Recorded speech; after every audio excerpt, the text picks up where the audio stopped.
warahmatullahi wabarakatuh. Selamat malam. Waalaikumsalam warahmatullahi Selamat malam juga para bapak dan ibu dosen yang mungkin uh, belum teman-teman. Dan sekali lagi saya mewakili teman-teman mengucapkan selamat ulang tahun untuk Bu Tisa ya Bu.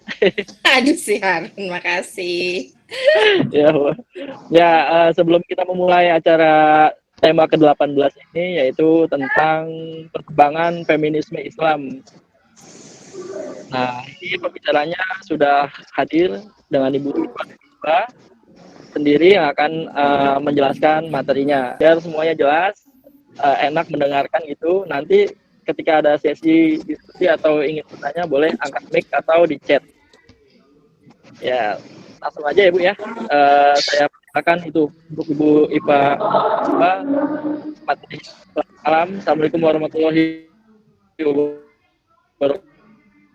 Iva ini partner penelitian saya gitu. Terus kemarin pas ada tema feminisme ini, rasanya penting juga menghadirkan perspektif Islam di dalam kajian feminisme ataupun gender sih lebih tepatnya gitu. Karena saya sama Iva sama Hana tuh sepanjang PSBB kemarin itu mengikuti banyak kajian feminis Islam oleh para feminis Indonesia yang ada di Amerika, ada di Indonesia gitu ya, yang ada Prof Etin, ada Bu Nurofiah gitu. Jadi makanya saya kepikir untuk menghadirkan Iva di sini. Ya, biar Iva juga pemanasan lagi ya, Pak, ngomong sama teman-teman banyak ya. Oke, Iva, silahkan Iva, santai aja Pak ya. Kok kamu tahu aku gugup? Oke, silakan Iva. Makasih Tisha. Assalamualaikum warahmatullahi wabarakatuh. Selamat malam teman-teman. Selamat malam. Aku gugup banget, bener kayak yang dibilang Tisha tahu banget aku. Kayaknya aku udah lama nggak ada di satu forum dengan peserta banyak, dengan orang banyak gitu. Sejak kemarin tuh udah mules rasanya. Kalau ada yang belum tahu, Sumenep itu di Madura. Jadi saya pustakawan di Sumenep, Madura. Perpustakaan yang saya kelola sifatnya kolektif, jadi buku-bukunya itu kumpulan dari koleksi personal beberapa orang yang kemudian disatukan dan dipinjamkan untuk publik gitu. Nah, karena saya adalah pustakawan, sebenarnya saya bukan bukan akademisi di bidang feminisme atau kajian gender, tapi saya hanya pembelajar. Nah, karena saya pembelajar, saya di sini memang benar-benar adalah pembelajar yang sedang sharing apa yang saya pelajari, terutama belakangan ini.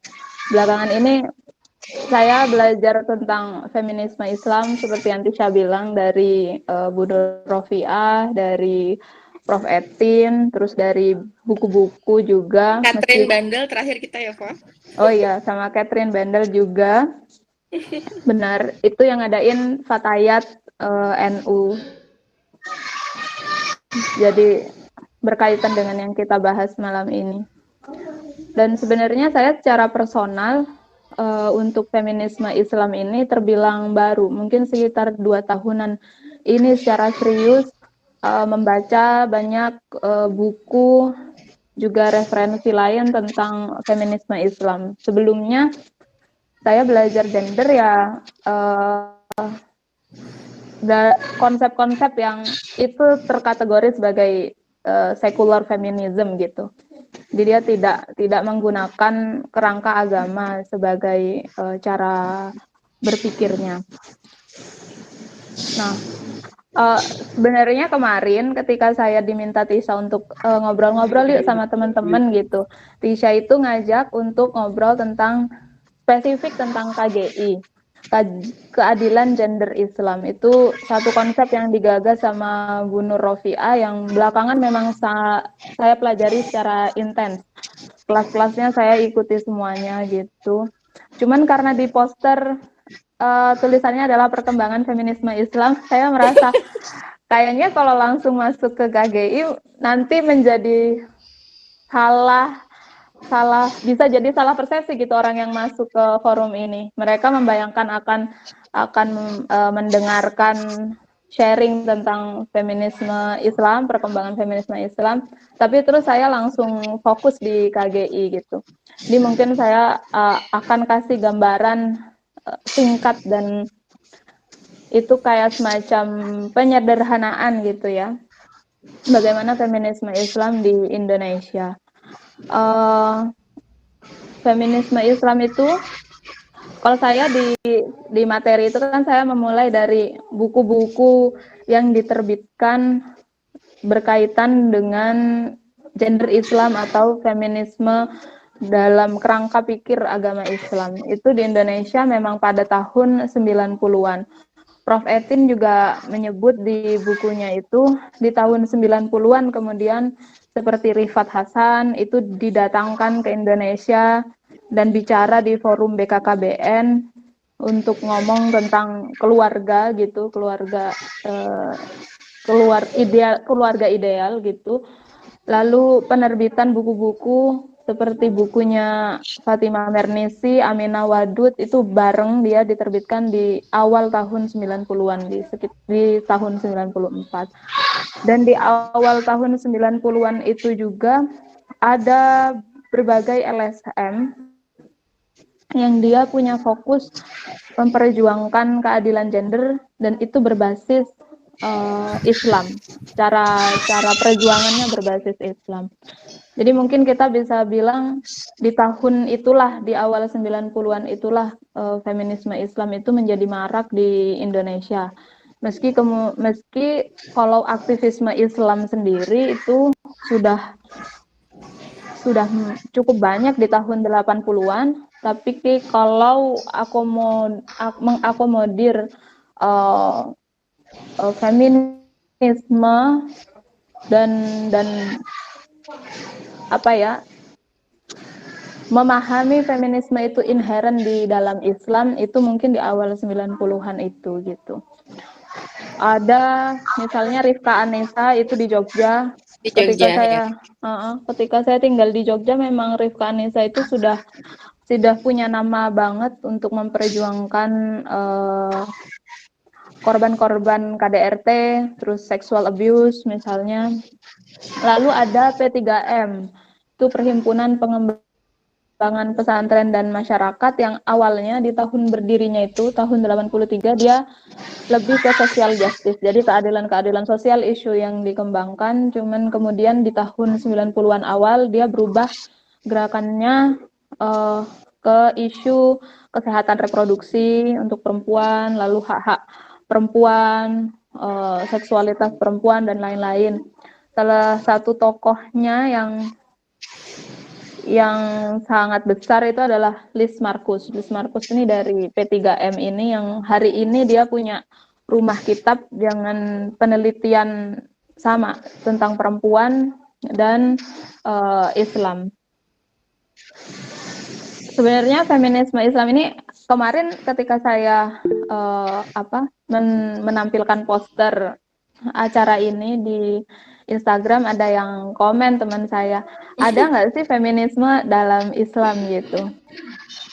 Kalau Prof. Etin itu dia membagi gitu, ada yang dia menolak feminisme dalam Islam karena katanya ada feminisme Islam, dia menerima ide feminisme tapi tidak menyamakan. Lalu ada feminisme Islam ini yang dia percaya bahwa nilai-nilai feminis itu dia inherent di dalam Islam gitu. Nah, secara ringkasnya ya, feminisme Islam itu adalah perjuangan keadilan gender, keadilan terhadap perempuan dengan memakai kerangka agama. Biasanya seperti pemikir-pemikir feminis Islam ini seperti Fatimah Mernissi, Laila Ahmed misalnya, atau Aminah Wadud, yang mereka persoalkan adalah tafsir. Menurut mereka tafsir itu adalah konstruk sosial. Manusia yang menafsir Al-Quran, menafsir hadis, yang sangat mungkin tafsirnya itu menjadi tidak adil dan tidak menguntungkan terhadap perempuan. Jadi ada titik penekanan yang berat terhadap tafsir itu. Kemudian saya melihat juga kenapa ya kalau feminisme Islam itu di Indonesia itu bisa berkembang dan mungkin hari ini jadi salah satu yang cukup masif persebaran diskursusnya gitu.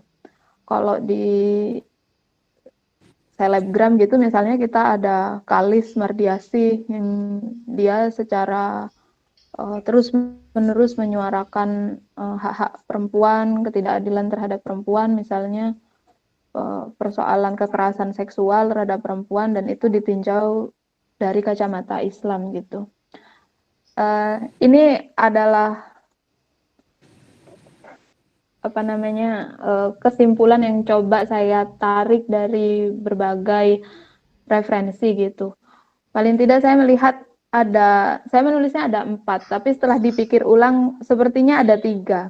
Ada 3 kenapa feminisme Islam itu berkembang di Indonesia. Pertama, ada perkembangan kajian postkolonialisme. Postkolonialisme itu dia percaya bahwa definisi tentang masyarakat kolonial itu ditentukan oleh mereka yang menjajah. Jadi orang yang dijajah itu didefinisikan oleh mereka yang menjajah. Dan dari studi ini kemudian ditemukan tuh asumsi tentang siapa sih perempuan muslim itu secara global ya. Biasanya kemudian dari barat itu dia mengartikan muslim perempuan itu adalah perempuan yang direpresi oleh laki-laki. Islam itu represif. Jilbab itu adalah simbol dari represi agama terhadap perempuan, karena perempuan kemudian menjadi tidak bebas. Dia diharuskan untuk menutup tubuhnya, tidak punya otonomi atas tubuhnya dan lain-lain gitu. Belum lagi soal isu poligami dan seterusnya, itu membuat definisi tentang muslim perempuan itu banyak ditentukan oleh barat secara negatif. Nah, karena kemudian kemunculan postkolonial ini yang memunculkan banyak sekali akademisi atau pemikir feminis, termasuk Fatimah Mernissi, dia dari Maroko misalnya, yang kemudian menegaskan bahwa Islam tidak begitu, tidak seperti tudingan barat. Tapi kemudian ini juga yang kedua, alasan yang kedua, ternyata apa yang dituduhkan barat itu sebagian itu diafirmasi gitu oleh komunitas muslim. Misalnya banyak kelompok muslim yang dia anti feminisme karena dianggap menyalahi agama. Kalau Prof. Etin tuh terang-terangan bilang mereka yang menolak feminisme itu sama kayak barat gitu. Jadi logika pikirnya itu sama. Ini anti feminis, yang barat dia jadi anti Islam gitu. Logika berpikirnya itu sama. Dan ini anti terhadap feminisme ini dia banyak datang dari kelompok muslim yang konservatif, kelompok muslim konservatif, fundamentalis gitu, yang mereka merasa permasalahan yang sering diperjuangkan oleh gerakan-gerakan feminisme Islam itu harusnya nggak usah dipertanyakan, itu harusnya nggak usah dipersoalkan gitu, karena memang agama sudah ngomong begitu. Misalnya seperti marital rape atau perkosaan dalam perkawinan gitu.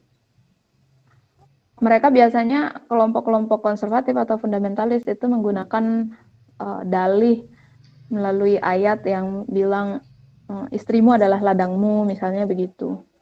Yang membuat mereka, dan laki-laki adalah pemimpin atau laki-laki punya kelebihan di atas perempuan, maka perempuan harus tunduk, dan mereka tidak setuju ada istilah tentang marital rape itu. Padahal itu ada gitu. Lalu yang terakhir saya pikir kenapa ini menjadi berkembang feminisme Islam di Indonesia, itu karena agama di Indonesia perannya sangat sentral. Dia mengatur seluruh lini kehidupan kita. Dengan jumlah masyarakat muslim terbanyak di dunia, agama tuh jadi sentral banget. Soal keluarga, soal relasi, dan lain-lain. Jadi ketika misalnya gerakan gender atau feminisme tanpa menggunakan dalih agama, itu biasanya akan sulit mendapatkan perhatian atau mendapatkan dukungan dari publik. Maka pendekatan terhadap Islam itu jadi penting dan jadi strategi sekali dalam gerakan keadilan gender di Indonesia gitu. Ini yang kemudian saya pikir membuat feminisme Islam itu tidak hanya berkembang tapi juga dibutuhkan di Indonesia. Nah, kemudian tentang KGI sendiri yang saya ikuti itu salah satu pemikiran dalam feminisme Islam. KGI ini dikembangkan oleh Bu Nur Rofiah, dan beliau adalah dulunya, itu sekarang dia adalah dosen gitu di PT IKI Jakarta, tapi dulunya dia adalah aktivis di Rahima. Rahima itu juga salah satu LSM yang bergerak di keadilan gender gitu ya. Nah, kalau di KGI ini dia sama seperti pemikir yang lain. Problemnya adalah tafsir. Dia percaya bahwa Islam itu adalah agama yang justice, dia yang adil, tidak hanya justice ya, tapi total justice. Itu dia adil kepada seluruh makhluk, seluruh semesta. Tapi kemudian tafsir terhadap Islam itu biasanya menjadi tidak adil. Karena kalau dalam pemahaman Bu Nur itu Allah Maha Adil, sementara manusia tidak Maha Adil, maka tafsir atas Islam, tafsir atas Al-Quran itu bisa saja melahirkan ketidakadilan terhadap perempuan gitu. Dan untuk itu kan sama sebenarnya konsep itu sama dengan para pemikir feminis lain. Yang kemudian membedakan secara spesifik itu Bu Nur menitikberatkan pada konsep tauhid pertama, lalu kedua keadilan hakiki perempuan, lalu yang ketiga ada pengalaman biologis perempuan, dan yang keempat itu pengalaman sosial perempuan. Jadi menurut Bu Nur itu ketauhidan itu dia yang menjadi apa namanya, deklamasi kesetaraan, kedudukan yang setara antara laki-laki dan perempuan. Karena melalui ketauhidan itu manusia percaya bahwa Allah adalah satu-satunya Tuhan, selain Allah satu-satunya Tuhan, tidak menuhankan yang lain gitu. Maka dengan asumsi tidak menuhankan yang lain, manusia itu adalah hamba, laki-laki dan perempuan. Dia adalah hamba Allah dan tidak ada Tuhan selain Allah gitu. Maka laki-laki dan perempuan sama-sama hamba, kedudukannya setara.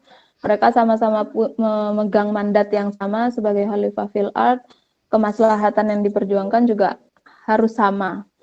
Maka kesempatan yang harus diberikan kepada perempuan baik dalam ranah privat dan ranah publik itu juga harus sama. Ketauhidan arahnya ke situ, ke kedudukan laki-laki dan perempuan. Lalu kemudian Bu Nur juga punya perspektif tentang pengalaman khas perempuan secara biologis dan sosial untuk melahirkan keadilan hakiki terhadap perempuan. Nah, saya pikir ini pengalaman biologis perempuan ini jadi kontekstual di Indonesia. Karena feminisme Islam sendiri sangat beragam, dia banyak lahir dari para pemikir di Timur Tengah misalnya, tapi Indonesia saya pikir punya konteksnya sendiri. Misalnya soal tubuh gitu ya, kita masih punya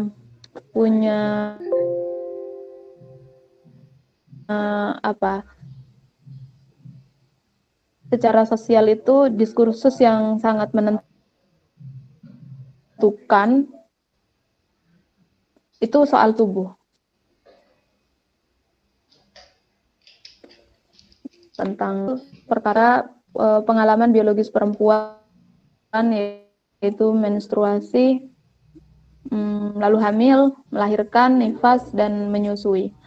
Sementara di pengalaman sosial perempuan itu juga ada 5, ada stigmatisasi, ada subordinasi, ada marginalisasi, ada kekerasan dan beban ganda.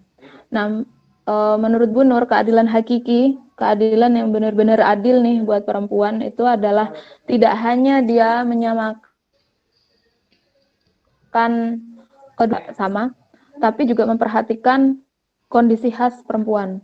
Karena dia punya pengalaman biologis yang tidak sama, yang tidak dimiliki oleh laki-laki. Maka dalam konteks ini, perlakuan terhadap perempuan itu bisa menjadi berbeda. Untuk orang yang hamil, orang yang sedang menstruasi, itu bisa saja perlakuannya harus berbeda agar perempuan itu mendapatkan keadilan gitu. Kalau pengalaman sosial itu berasal dari sejarah panjang peradaban manusia yang dia tidak memanusiakan manusia, tidak memanusiakan perempuan. Lama sekali perempuan itu dianggap sebagai benda atau sebagai hewan gitu. Kalau dalam tradisi Islam dulu di Arab Jahiliyah, perempuan diwariskan, bayi perempuan dikubur hidup-hidup, lalu dia dihadiahkan, kepemilikannya mutlak oleh laki-laki gitu. Dan itu panjang, sejarah itu terus berlangsung dalam waktu yang panjang. Karenanya kemudian pengalaman sosial perempuan seperti marginalisasi, stigmatisasi, itu terjadi kepada perempuan hanya karena dia menjadi perempuan, bukan karena atribut yang lain, hanya karena dia jadi perempuan gitu. Nah, menurut Bu Nur itu keadilan hakiki adalah keadilan yang menghilangkan keseluruhan pengalaman sosial itu. Apakah itu dalam kebijakan negara, atau dalam lingkup kelompok yang kecil, atau dalam kemaslahatan dalam agama, misalnya tentang fatwa-fatwa gitu, itu harus memperhatikan 2 pengalaman khas perempuan, biologis dan sosial itu gitu. Terus secara umum itu KGI. Lalu mungkin karena kita juga di Ngobras ini tentang ngobrol sastra ya, itu kan pertanyaannya terus hubungannya feminisme Islam dan sastra apa gitu. Sebenarnya saya ingin obrolan tentang sastra dan feminisme Islam ini bergulir dalam diskusi gitu. Cuma saya memang melihat pasca reformasi di Indonesia itu ada muncul genre seperti sastra Islami atau ada yang menyebut fiksi Islami gitu. Dan itu perlu juga kita melihat ini keislaman seperti apa yang ditampilkan di situ. Perempuannya itu dipotret atau direpresentasikan seperti apa dalam karya-karya itu gitu, agar nanti bisa terlihat gitu Islamnya ini Islam dengan tafsir yang seperti apa tentang perempuan. Mungkin yang perlu saya kutip atau saya ambil contoh itu perempuan berkalung sorban dari siapa penulisnya, Tis? Abida El Haliki. Abida El Haliki. Itu dia salah satu novel yang mempertanyakan atau menggugat patriarki di pesantren gitu.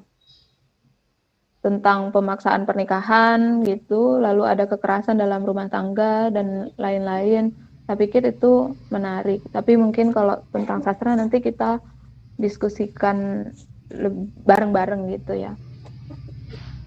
Saya pikir itu sih pemantiknya, singkat aja. Iya, memang pasca reformasi itu tuh jadi banyak genre terbentuk gitu ya Pak. Dan menariknya adalah kehadiran contoh yang tadi kamu sebutin itu, perempuan berkalung sorban itu kemudian disetarakan, disejajarkan dengan penulis-penulis seperti Jenar, seperti Hmm. Ayu Tami. Kalau di beberapa buku pengantar kajian sastra aja teman-teman baca itu, misalnya karangan Duyati itu nama Abida El Haliki itu muncul terus gitu di apa namanya disejajarkan dengan ya kalau misalnya minggu lalu kita bilang sastra wangi gitu ya. Hmm. Yang menarik mungkin akhirnya kehadiran Abida sendiri itu membawa semangat emansipatoris gitu ya, Hmm. membawa semangat emansipatoris atau pendobrakan gitu dari ya kalau kita konteks itu kan perempuan berkalung sorban tuh 2000-an awal kan ya. Ya, hampir bareng sama AADC. Gitu kan. Apakah itu kemudian menjadi apa ya, luapan ekspresi karena runtuhnya rezim atau bagaimana sih kira-kira ya yang kemudian dia menjadi sejajar ya kalau kita lihat sama novel-novelnya Jenar itu kan sangat beda banget ya gitu. Mm-mm. Mm-mm. Iya. Ada tulisannya Susan Brenner itu tentang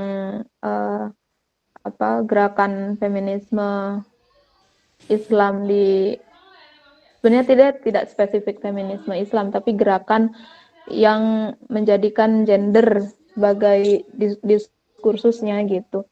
Dia tuh memetakan ada dua gitu, ada liberal activism sama yang konservatif. Nah, dia itu memasukkan LSM seperti Rifka Anissa gitu, lalu P3M, Rahima, Fahmina itu ke dalam liberal activism gitu. Jadi menurut dia, kalau aku ya memahaminya itu feminisme Islam itu dengan agenda pembebasan terhadap perempuan menggunakan kerangka Islam, berarti dia mendekonstruksi tafsir.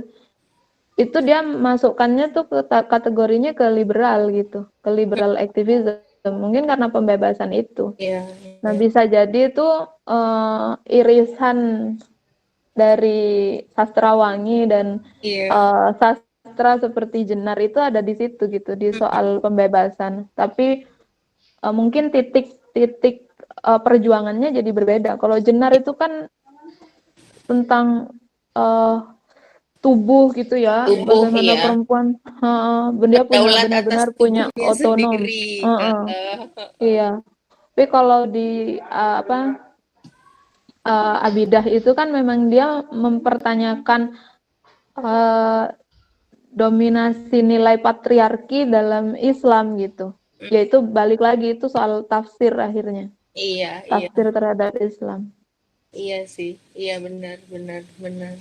Tapi kemudian peranan masifnya buku-buku sastra bernuansa Islam gitu, itu kan juga mungkin ada pengaruhnya dari FLP ya, gitu.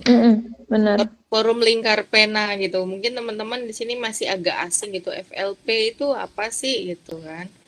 Ketahuan angkatannya banget kalau nyebut FLP kita. Jadi sedih. FLP ya. Siapa? Tumbuh bersama Asma Nadia. Terus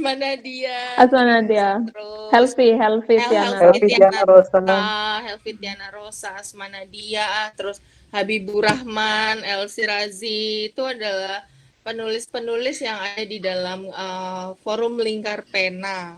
Apa sih sebenarnya mungkin coba Iva bisa jelasin sedikit aja FLP itu apa, Pak? FLP itu dia komunitas calon penulis gitu yang didirikan sama Helvitiana Rosa dan beberapa temannya. Dulu mereka sastra UI. Iya. Orang-orang sastra UI yang dia sebelum mereka membuat FLP, pertama-tama mereka itu adalah aktivis di Tarbiyah. Tarbiyah itu dia semacam gerakan di bawah Ikhwanul Muslimin gitu. Meski kemudian ada tuh penelitiannya Najib Kailani itu dia bilang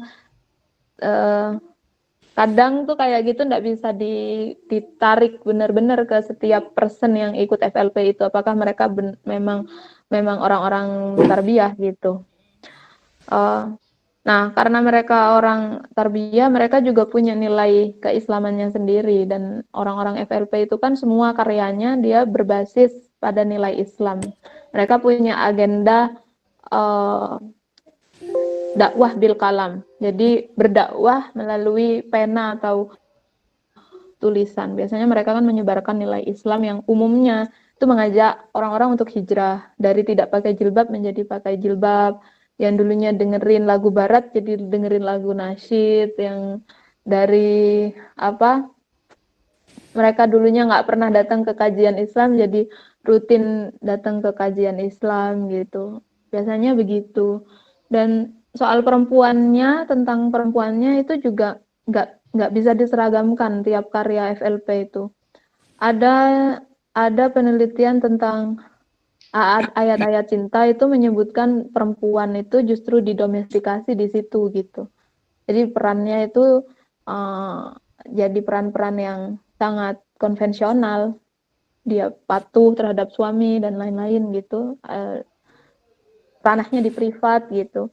Tapi penelitian Monica Arnes itu tentang karyanya Helvi Rosa itu dia menyebut kalau perempuan yang dihadirkan sama Helvi itu adalah perempuan yang dia aktif melakukan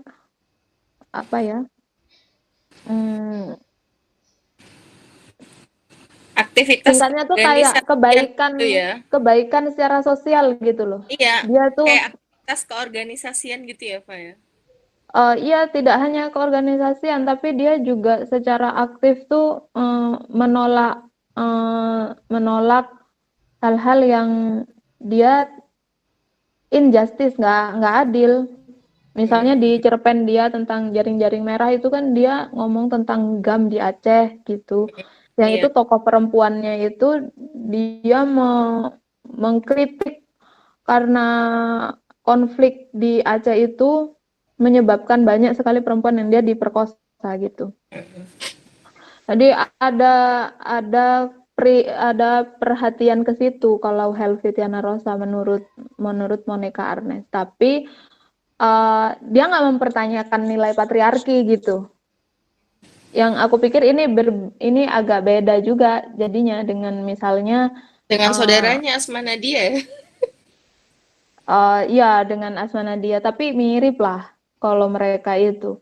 Kalau sekarang tuh ada istilahnya tuh kayak sastra pesantren gitu, novel Hilda itu iya, baru. Itu baru lagi ya. Iya, itu baru lagi.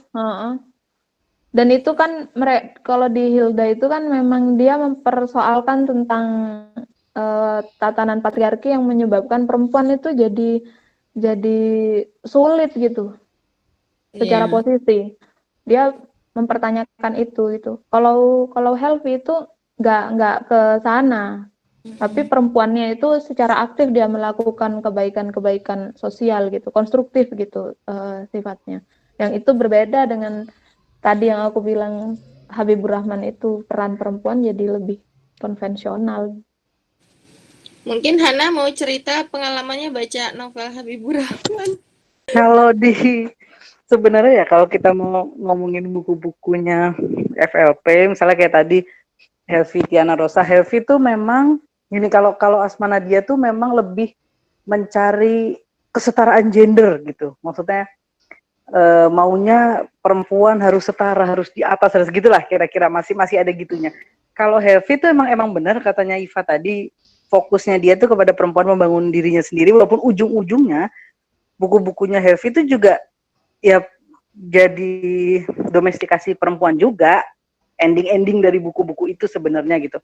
Biarpun pada prosesnya Helvi mencoba menampilkan citra perempuan yang aktif, berdikari dan berkontribusi buat lingkungannya. Ya walaupun ujung-ujungnya sumur, kasur, ya kan sama aja gitu. Tapi ada upaya ya. Cuman paling enggak dia ada upaya lah, paling enggak gitu maksudnya. Mending lah. Ibn Arabi itu udah bilang kalau nggak bahwa Allah itu Tuhan itu berada di unsur feminin dan unsur maskulin karena selain konotasi negatif pada kata nafs atau hasrat yang diakui sebagai feminin, kata zat yang artinya hakikat itu juga diakui sebagai feminin dan keduanya itu adalah Tuhan. Jadi Tuhan itu bukan cuma digunakan dengan kata-kata maskulin, tapi kata-kata yang sifatnya feminin itu juga ada Tuhan di situ gitu. Iya. Muncullah lalu Habibur Rahman, ya kan? Kalau menurut Iva atau menurut kalian berdua, mungkin nanti bisa bergantian, persoalan apa sih yang paling mendasar ketika sebuah novel itu di novel Islam ditulis oleh laki-laki? Persoalan mendasarnya itu apa sih biasanya yang muncul? Iya itu, bahwa perempuan ujung-ujungnya domestik, kan mereka dibesarkan dengan seperti itu, dengan tumbuh melihat ibunya tidak jauh-jauh dari sekitar sumur, dapur, kasur, dan kawan-kawan tadi itu kan. Jadi itulah pola pikir mereka, sehingga ketika mereka menulis, itu yang ditulis, bahwa perempuan ideal itu ya seperti yang di buku-bukunya Habibur Rahman itu. Gitu. Kalau situ nggak bisa masak, situ nggak lengkap jadi perempuan. Kalau menurut Iva gimana Pak? Persoalan apa yang paling mendasar dari novel Islam yang ditulis oleh laki-laki? Pertama soal male gaze ya.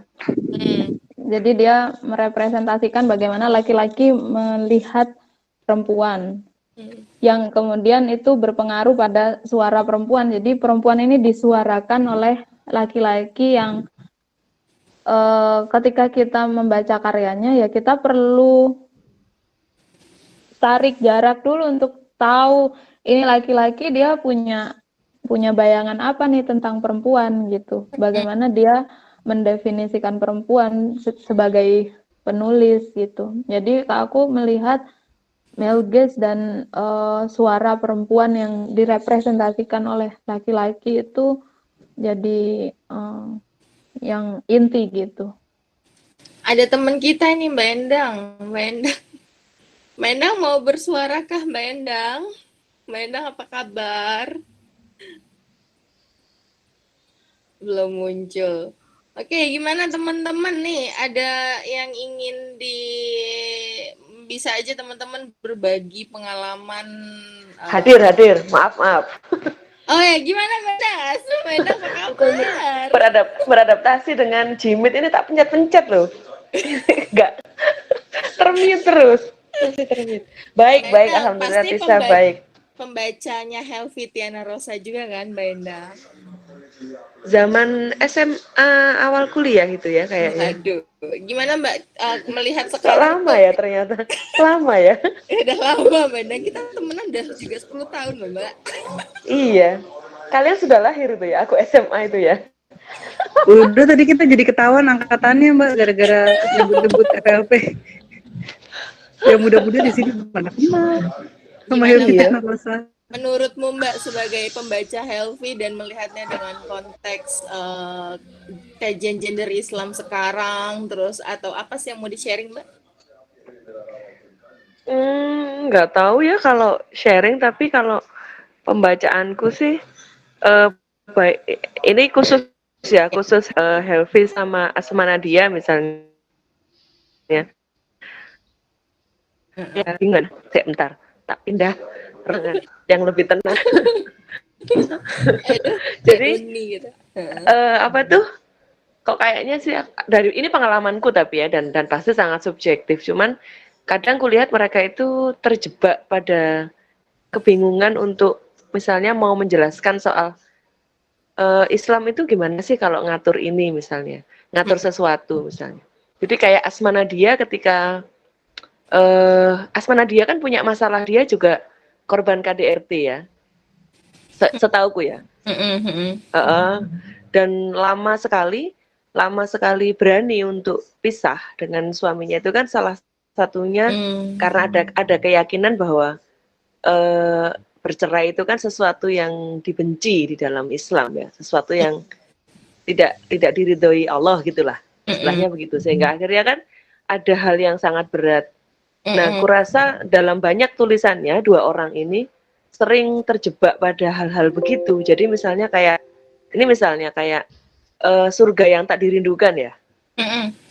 Nah, surga yang tak dirindukan itu misalnya, ketika ada jebakan, si suami ketemu perempuan lain, solusinya mesti poligami. Kalau nggak poligami, nggak ada solusi lain. Sementara mereka meyakini, lo kan boleh gitu loh, kan boleh asal begini begitu. Tidak ada upaya untuk misalnya menolak. Kalau misalnya aku sebagai perempuan, misalnya gitu ya, kalau aku sebagai perempuan menolak ini, kira-kira hakku dilindungi tidak di dalam tafsir Quran misalnya. Nah itu kan tidak ada, seperti tidak ada usaha untuk mengkritik itu ya, sama kayak kata Iva tadi.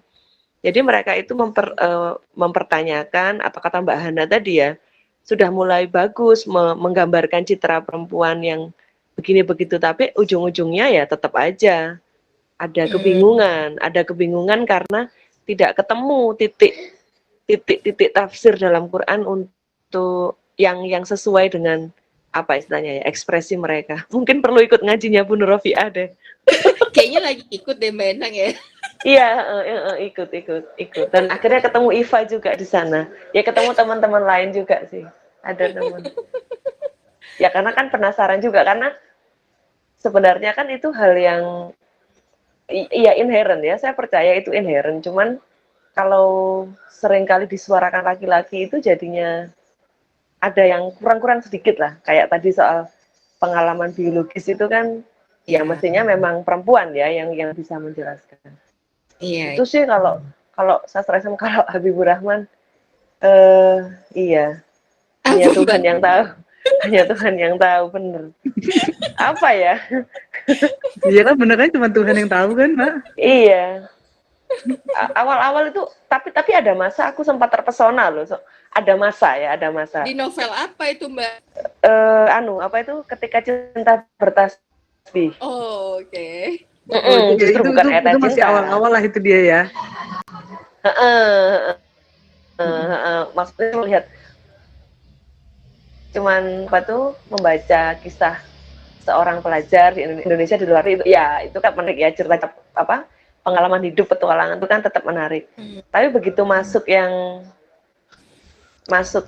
apa sih, yang pas waktu temennya kena AIDS iya. itu mulai yang mulai aneh ya, Mbak. Mulai aneh, dan mesti ada yang memaksakan logika kita untuk kayak terjebak di satu pemikiran yang memangnya kayak nggak ada alternatif ya gitu sih. Itu kayaknya sih persoalan dalam sastra Watsokal. Aku sih nggak tahu ya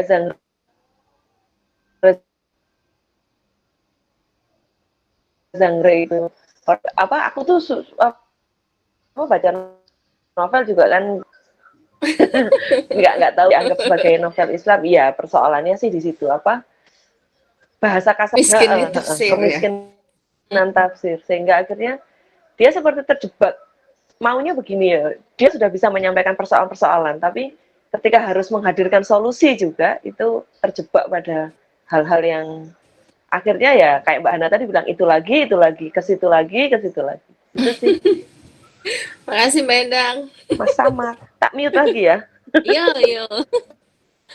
Oke, sudah cukup rasa pemanasannya ya, teman-teman.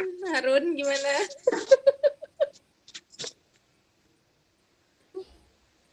Mungkin ada yang ingin didiskusikan, teman-teman? Mungkin saya bisa minta waktu. Oh iya, Pak Ramdon, Iva, Pak Ramdon ini dekan kami. Halo Pak. Ya. Salam kenal. Halo. Ya. Sedikit saya komentar ya. Silakan Bapak. Baik, terima kasih. Kalau untuk kajian Islam feminis ini memang menarik ya.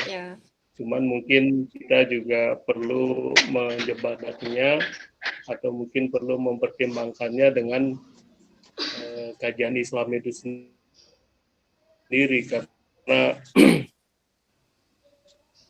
feminisme itu kalau digandengkan dengan Islam tentunya juga memiliki muatan tersendiri. Saya melihatnya itu memang kita harus membahasnya dahulu dengan kajian-kajian fikih, kajian-kajian teologi, kajian-kajian tafsir, karena memang Islam itu hadir dalam suasana atau dalam lingkupnya itu dengan suasana yang juga unik ya. Artinya apa? Kita mungkin tidak bisa atau tidak mungkin melihatnya Islam itu seperti yang di Barat misalnya.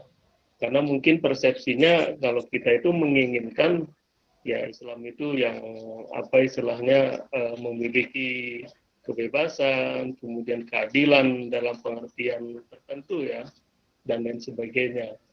Karena memang kita terkadang juga terjebak dengan ya itu tadi bagaimana kondisi Islam di Indonesia. Karena Indonesia tentunya juga baru muncul pada tahun-tahun setelah kemerdekaan 45. Dan uniknya lagi, ironisnya, di negara-negara yang notabene-nya adalah sumber Islam itu sendiri, ya memang sampai sekarang gerakan-gerakan feminisme dalam tanda petik ya, itu juga belum muncul hadir kan. Nah itu yang juga jadi apa ya, jadi persoalan tersendiri. Sehingga memang kalau dikondisikan gerakan-gerakan feminisme di Indonesia ya memang cukup unik karena Indonesia sendiri sulit diidentikan dengan Islam Timur kan, atau Islam yang berasal dari sumbernya sana, karena memang sudah memiliki akulturasi budaya, kemudian juga pengaruh dari kolonialisme. Belum lagi kita kalau membahas tentang orientalisme, oksidentalisme kan, bagaimana kita memposisikan diri, apakah kita sebagai subjek atau sebagai objek.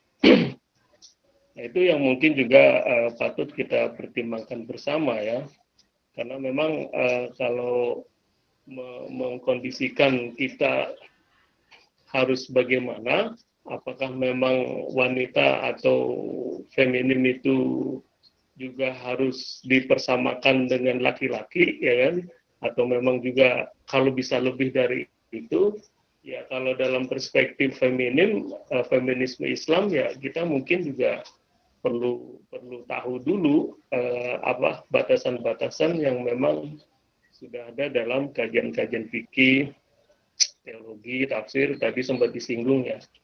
Karena begini, yang tahu saya itu kalau dalam kajian-kajian fikih itu sendiri, ya termasuk dalam Quran ya, khusus tentang surat An-Nisa kan perempuan kan, feminisme itu ya, walaupun tidak melulu membahas tentang feminisme. Tapi dalam banyak hal, baik itu mazhab-mazhab yang ada dalam fikih, selalu juga mengangkat tentang posisi wanita itu sendiri. Bagaimana wanita itu harus diperlakukan ya. Kemudian juga posisi wanita itu di hadapan suami, kemudian juga di hadapan anak-anak ya. Cukup luas ya pembahasan tentang itu. Hanya saja memang kondisinya kan kita berada di satu tempat di mana ini ajaran Islam, kemudian fenomena sekarang kekinian seperti ini ya kan. Kemudian fenomena di luar itu di Barat terjadi demokrasi ya, kemudian HAM, kemudian gerakan-gerakan yang lain yang memang mereka juga punya latar belakang tersendiri kan. Nah, bagaimana dengan kondisi Indonesia yang memang kurang lebih seperti ini gitu. Nah, tentunya akan bisa lebih arif dan lebih bijaksana kalau juga kita mempelajari gitu kan, mengetahui dahulu batasan-batasan yang sudah ada dalam Islam ya, karena kita membahas feminisme Islam sampai sejauh mana. Karena kalau membahas lebih jauh sebenarnya cukup diistimewakan ya posisi wanita dalam Islam dalam tanda petik ya. Kenapa diistimewakan? Karena sebelum datangnya Islam itu sendiri kan kondisinya lebih buruk gitu kan. Nah itu juga harus kita garis bawahi. Namun memang kita juga harus mengetahui perkembangan zaman kan. Kemudian tuntutan gitu kan.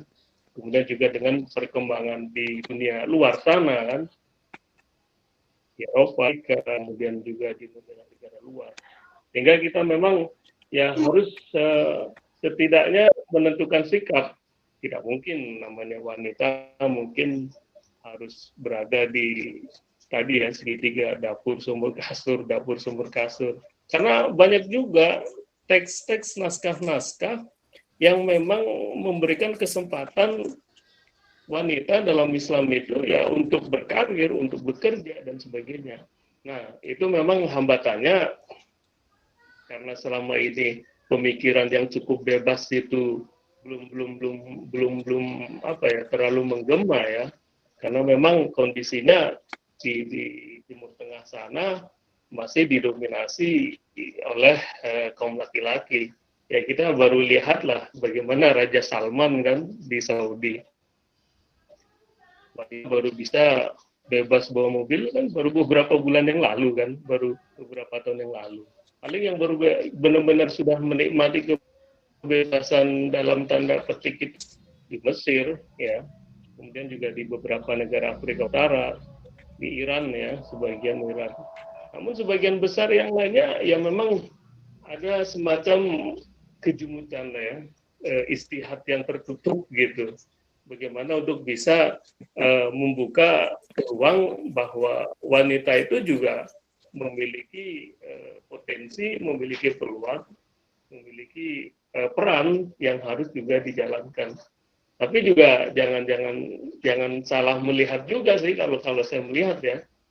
Perspektifnya itu kita melihat dari mana kalau kita akan menarik feminisme Islam itu, apakah kita dari barat sana yang ingin atau menginginkan model seperti mereka, atau dari kita sebagai wanita Indonesia yang memiliki juga latar belakang kebudayaan dan lain sebagainya, ataukah mungkin dari perspektif lain, itu juga yang mungkin perlu dipertimbangkan. Karena memang sampai saat ini juga ya, paling mufasir yang terkenal itu kan yang dari wanita paling Bintu Syati, Awal Sa'dawi. Yang lain-lainnya tuh di Indonesia juga masih minim ya yang sampai go internasional. Ya, mungkin itu saja tambahan komentar sedikit dari saya, Bu Tisa. Terima kasih. Assalamualaikum warahmatullahi wabarakatuh. Waalaikumsalam warahmatullahi. Assalamualaikum Bu Iya, Tisa. iya gimana? Saya mau nanya. Sebentar. Kan ada salah satu akun di Instagram yang mengatasnamakan anti feminis. Kemudian beberapa waktu lalu itu sempat viral tuh mengenai wanita berhijab membeli salah satu merek kopi terkenal.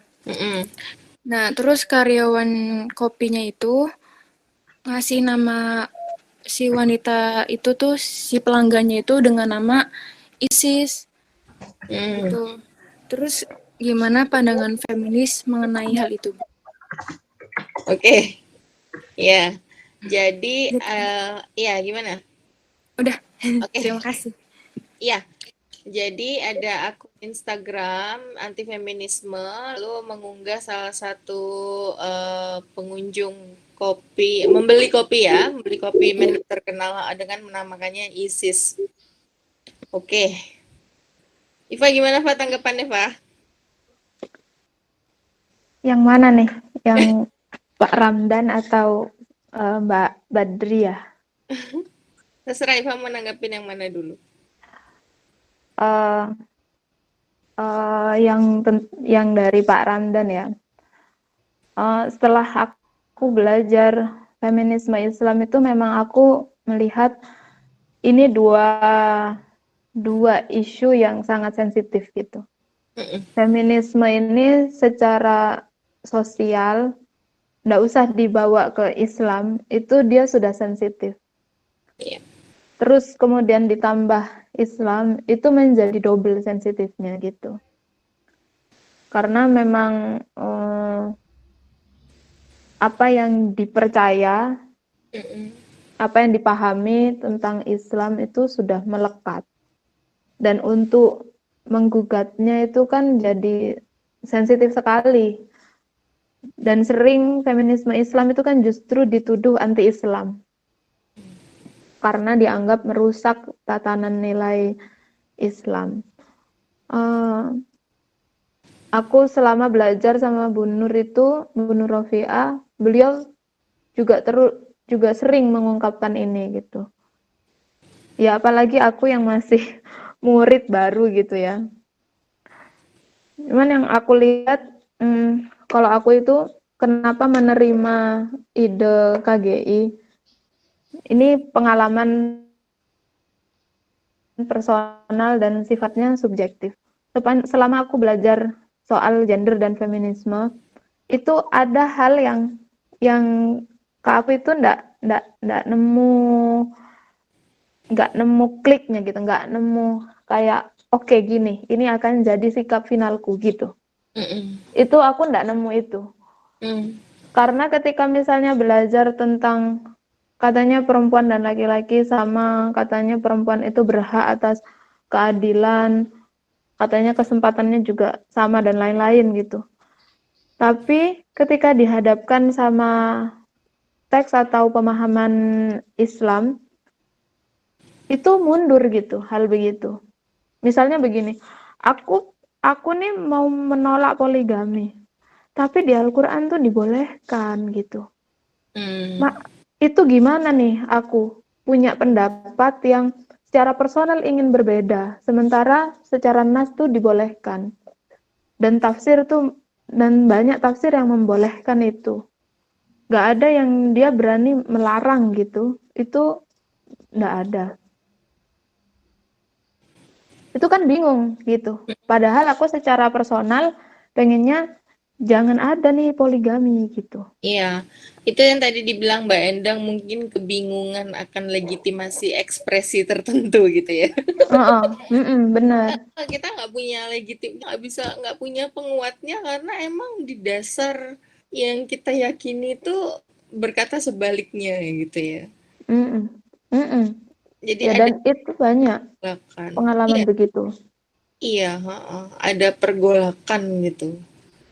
Ada, dia jadi nggak final. Meskipun belajar gender itu, tapi ketika dihadapkan pada praktik keseharian berelasi sama secara individu ataupun secara kelompok gitu, ketika dalam praktik itu jadi bingung gitu. Jadi akhirnya itu ke choice lagi ya.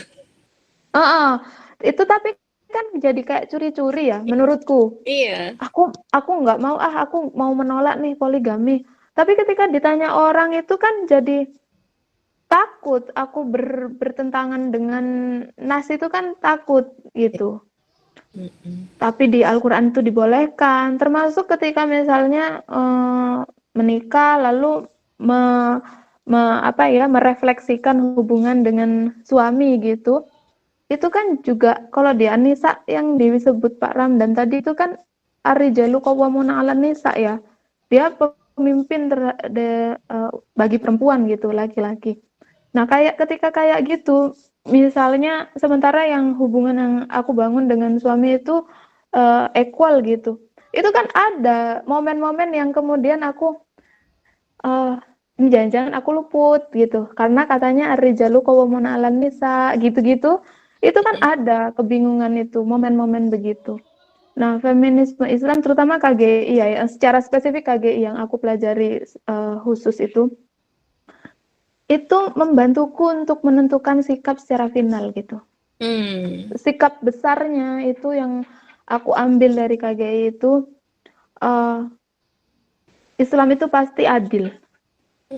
Kalau misalnya aku menjalani praktik keberagamaanku ini dengan hati tidak nyaman, masih ada kok masih gini ya, kok gini ya gitu, itu berarti boleh menunda tuh terhadap tafsir, boleh ambil jarak untuk cari tahu lagi, mungkin ada tafsir yang berbeda, mungkin ada tafsir yang dia lebih ramah terhadap posisi perempuan misalnya gitu, untuk mencari keadilan itu. Jadi yang aku pikir itu yang aku ini duluan, karena aku kan bukan penafsir ya, nggak punya modal untuk menafsir teks dan lain-lain. Jadi yang bisa aku lakukan hanya menunda dulu, lalu mencari tafsir-tafsir yang dia lebih mungkin. Nah, beruntungnya kan di Indonesia itu selain Bu Nur Rofiah dengan konsep KGI-nya itu kan ada Pak Yai Fakihuddin Abdul Qadir, Pak Yai Fakih. Itu dia punya konsep mubadalah. Mubadalah itu kesalingan antara laki-laki dan perempuan. Jadi memang dia memperkenalkan tafsir mubadalah. Kalau dalam tafsir mubadalah itu An-Nisa itu soal ar-rijalu qawwamun 'alan nisa itu kan tentang maskulin dan feminin. Itu dalam posisi di sosial gitu. Mungkin nanti akan panjang pembahasannya ya, kayak itu. Dia mengutipnya itu dari disertasinya Pak Yai Nasaruddin Umar. Itu kan dia bilang, itu yang kuat secara sosial. Jadi misal secara ekonomi yang kuat itu adalah laki-laki, maka dia menjadi pemimpin di situ, gitu. Dia yang bertanggung jawab atas istri yang dia lebih lemah secara ekonomi. Tapi ketika misalnya perempuan ini dia punya kekuatan secara intelektual, secara pemikiran misalnya, maka dia yang menjadi pemimpin di situ dan bertanggung jawab atas suami untuk ngelit gitu. Kalau Prof. Nasar itu ada itu, dan itu contoh tafsir mubadalah. Ada pilihan tafsir begitu gitu. Cuman ya memang itu feminisme Islam itu jadi sensitif sekali, double sensitifnya gitu. Iya. Aku pikir itu. Terus kalau untuk Mbak Badriah itu, kalau di KGI itu ada benar itu konsep soal kemanusiaan perempuan. Di kemanusiaan perempuan itu kan ada pandangan bahwa dulunya itu perempuan dianggap bukan manusia, lalu kemudian ada kesadaran kemanusiaan perempuan. Kesadaran yang pertama itu adalah kesadaran bahwa perempuan itu bukan manusia. Kesadaran kedua itu perempuan dianggap sebagai manusia tapi dia sekunder. Primernya laki-laki, sekundernya adalah perempuan. Terus ada kesadaran ketiga itu sama-sama manusia dan sama-sama primer untuk kemaslahatan gitu, dan sekunder di hadapan Allah gitu. Jadi kalau misalnya aku melihat apa yang ditanyakan sama Mbak Badriah, ada orang yang dia menyebut ISIS pada perempuan tertentu, ya aku pikir itu menunjukkan bahwa ada pemosisian juga di situ gitu, yang membuat si perempuan ini jadi lebih rendah atau apa, karena dengan atributnya misalnya dia kok seolah merepresentasikan ya. Ya, benar, merepresentasikan kelompok Islam tertentu misalnya begitu. Nah, aku pikir ya antar manusia ya seharusnya tidak begitu ininya. Secara perlakuan mau bagaimanapun pemahaman kelompok dia gitu. Iya, benar. Oke, gimana teman-teman yang lain? Ya Mbak, saya tanya Mbak. Oke. Ya, Bu. Ya, Sibat. Ya, terima kasih Mbak Iva, ini materinya mengenalkan kita ya kepada konsep feminisme Islam. Nah, ini saya barangkali mohon bantuannya untuk penjelasan tentang salah satu novel Habibur Rahman itu ya. Mungkin kalau nanti Mbak Iva membutuhkan bantuan Mbak Tisa atau silahkan ya. Ini saya juga bingung ya memaknai novel ayat-ayat cinta itu misalnya ini. Ya, jadi memang selama ini novel itu dimaknai misalnya ya sebagai apa ya, mungkin menggambarkan ketidakadilan perempuan atau ya dengan kasus poligaminya gitu ya. Nah, akan tetapi jika kita perhatikan misalnya ada tokoh Aisyah gitu ya, tokoh Aisyah itu kan sangat Islami, orang Turki gitu ya, perempuan yang sekolah sangat tinggi gitu ya, sekolahnya kaya raya gitu ya, sekaligus juga mampu mengatur Fahri gitu ya, menyelamatkan Fahri ketika dia di penjara dan sebagainya itu. Lalu juga misalnya tokoh Nurul dalam film dan novel itu juga dia anak kiai yang terbuka gitu ya, yang toleran, yang organisatoris ya di Al-Azhar itu kalau nggak salah. Terus juga ada tokoh Maria yang dari awal sudah menunjukkan itu ya, sangat toleran, kemudian juga dia bahkan kalau misalnya kita melihat ya cukup ekstrim ya dari Kristen ya, meskipun Kristen Koptik yang katanya dekat dengan Islam ya, namun pada akhirnya dia berpindah agama gitu ya, berpindah agama jadi Islam. Terus dia juga sangat cerdas gitu ya, seorang jurnalis ya, toleran belajar. Nah artinya bagaimana sikap para peneliti feminis Islam ya dalam melihat posisi perempuan yang menurut saya ini cukup terbuka gitu ya, itu malah justru lebih terbuka daripada novel-novel yang bisa dikatakan feminis gitu ya. Ini kan dianggap tidak feminis karena mengangkat isu poligami misalnya. Nah, tapi justru ada sisi yang lain bahwa di sini perempuan sangat terbuka. Nah, artinya apakah persoalan yang tentang poligami itu menjadi satu-satunya persoalan gitu ya, padahal ada sisi yang lain seperti ini. Nah, kira-kira bagaimana memaknai novel ini gitu Mbak? Terima kasih. Oke, terima kasih lah pertanyaannya. Iva, gimana Pak tanggapannya menurut kamu tentang sosok-sosok yang ditampilkan di tengah-tengah novelnya Habibur Rahman itu ya? Kalau enggak, aku jadi ingat sebetulnya ya, ini tuh kayaknya ya, kalau bagaimanapun aku sudah membaca beberapa novelnya Kang Abik gitu pada akhirnya gitu kan, mulai dari KCB itu karena ibuku tuh punya jilid 1 jilid 2 itu makanya terus aku iseng baca gitu kan. Ketika Cinta Bertasbih 1 dan 2 itu tuh aku hatam baca, terus ayat-ayat cinta, terus sekarang yang lagi kita gauli itu ya Bidadari Bermata Bening gitu kan Ya. yang dari judulnya aja itu sudah bikin mengerut gitu. Nah, aku melihat ya ada kecenderungan Kang Abik itu sebetulnya dia itu ada seolah-olah tuh berupaya mengempowerment gitu. Dia tuh seperti menaikkan si perempuan ini. Kecenderungannya misalkan di novelnya yang terbaru yang kita baca aja lah, Bidadari Bermata Bening lah itu judulnya. Itu ada satu sosok perempuan pesantren umur SMA gitu yang kemudian digambarkan menjadi sosok yang perempuan yang sangat cemerlang gitu. Perempuan yang kemudian dari awal itu sudah kenal konsep habitus gitu ya. Terus udah gitu sadar akan pendidikan, bahkan di situ dia diceritakan sebagai murid, sebagai pemilik nilai terbagus ya. Sehingga dia di situ ditawari untuk masuk ke universitas negeri di Jogja tanpa tes, gitulah kira-kira ya. Nah itu kan sebetulnya di situ tuh dia sangat derajatnya sangat tinggi menurutku gitu. Kalau di satu sisi itu ya dia berpendidikan, anak pesantren, berpendidikan, terus punya pilihan, seperti punya pilihan untuk melanjutkan tingkat pendidikan ke jenjang yang lebih tinggi gitu.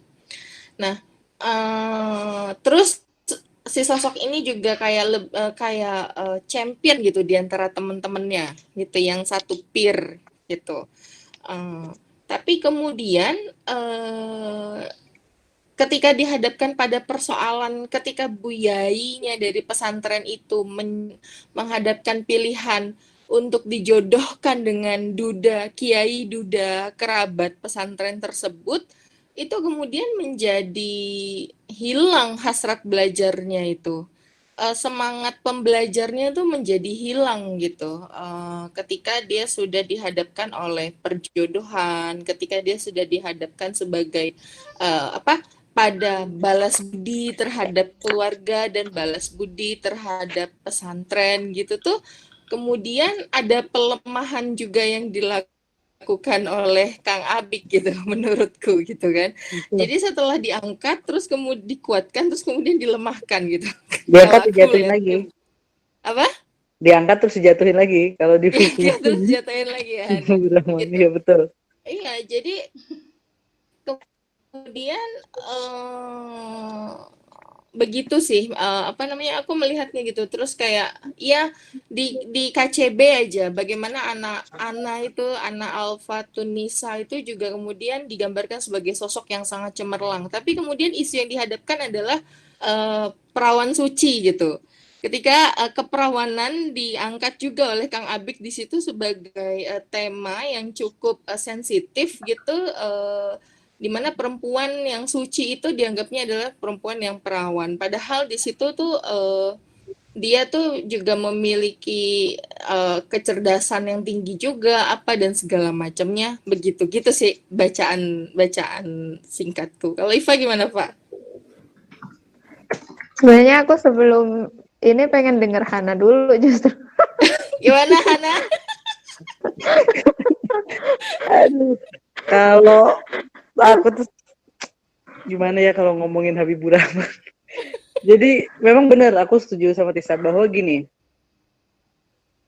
buku-bukunya Habibur Rahman itu betul kata Pak Ula bahwa perempuannya digambarkan superior gitu ya Pak ya, pinter lah, hampir di semua buku, saya rasa di semua buku mungkin bukan cuma hampir, perempuannya itu digambarkan pintar, berpendidikan, terus logis, wah luar biasa pokoknya. Cita-cita feminisme itu udah di buku-bukunya Habibur Rahman untuk perempuan-perempuannya, udah itu yang kita mau. Tapi lantas tema-tema yang diangkat itu Pak nggak jauh-jauh dari urusan rumah tangga, poligami, dan ketika isu itu diangkat, hilanglah itu kecerdasan perempuan-perempuan ini. Kemandiriannya mendadak hilang, kecerdasannya mendadak hilang, mereka hanya ditampilkan sebagai sosok perempuan yang pada akhirnya mengalah pada masalah-masalah hidupnya, kemampuan dan logika mereka untuk membuat keputusan-keputusan yang baik bagi dirinya itu seolah hilang. Mereka digambarkan pada keadaan nggak punya pilihan selain ikhlas, nurut, mau nggak mau ya udah memang begini jalan hidup saya. Sedangkan si kepintaran yang diceritakan di awal, kepintaran, kecerdasan, aktif dan segala macam itu nggak dibahas lagi. Iya. Nggak ada lagi Pak pembahasannya, hilang, berhenti sampai pengenalan tokoh. Di pengenalan tokoh memang begitu Pak penggambarannya. Selesai pengenalan tokoh, hilang itu semua, tinggal urusan rumah tangga. Itu sisanya adalah konflik rumah tangga, betul. Isinya cemburu, isinya perempuan kayak Ana atau Funisa itu ya. Di kalau nggak salah itu di yang kedua kayaknya deh. Itu kan pada akhirnya konflik yang menonjol adalah dia yang nggak bisa punya anak. Nah terus ngopo kalau nggak bisa punya anak? Jadi bukan itu yang diangkat. Yang diangkat itu bukan kepintarannya si Ana sebagai perempuan yang seharusnya pintar dan cerdas, nggak akan punya masalah kalau dirinya tidak punya anak. Karena dia pasti bisa berpikir logis, bahkan dengan religiusitasnya dia, bahwa anak itu kan hak prerogatif Tuhan. Nggak perlu dihabiskan dengan galau berlebih-lebihan, seperti di cerita itu mengenai urusan anak. Itu aja fokusnya. Jadi keutamaan perempuan-perempuan ini ketika pengenalan tokoh nggak diceritain lagi Pak. Yang diceritain cuma isinya galau urusan rumah tangga Pak. Sedih saya. Oke Pak, gimana Iva tanggapannya Pak?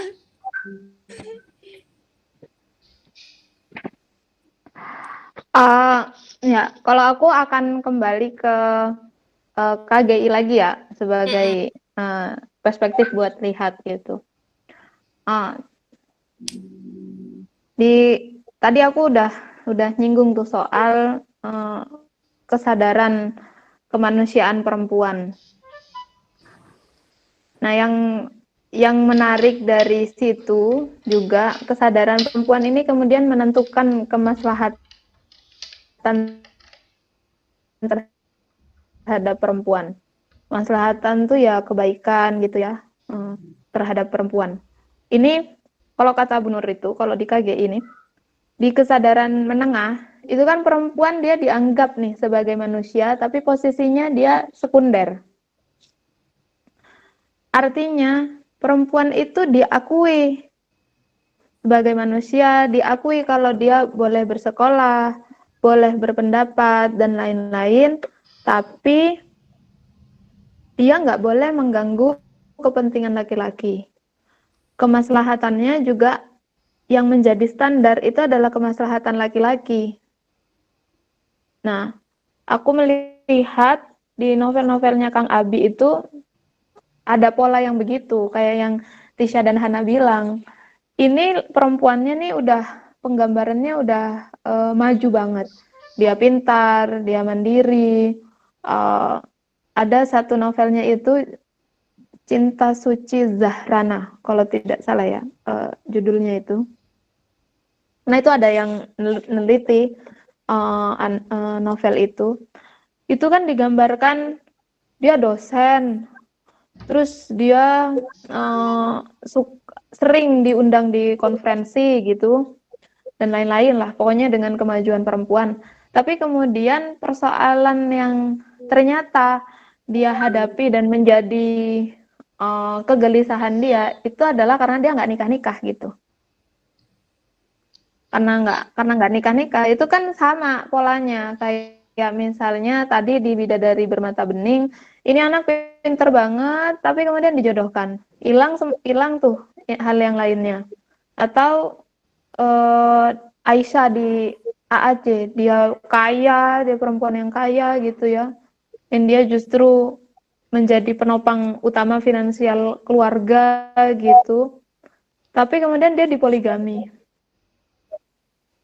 Nah, aku pikir tuh ada cara berpikir di novel itu yang kemaslahatannya itu adalah laki-laki.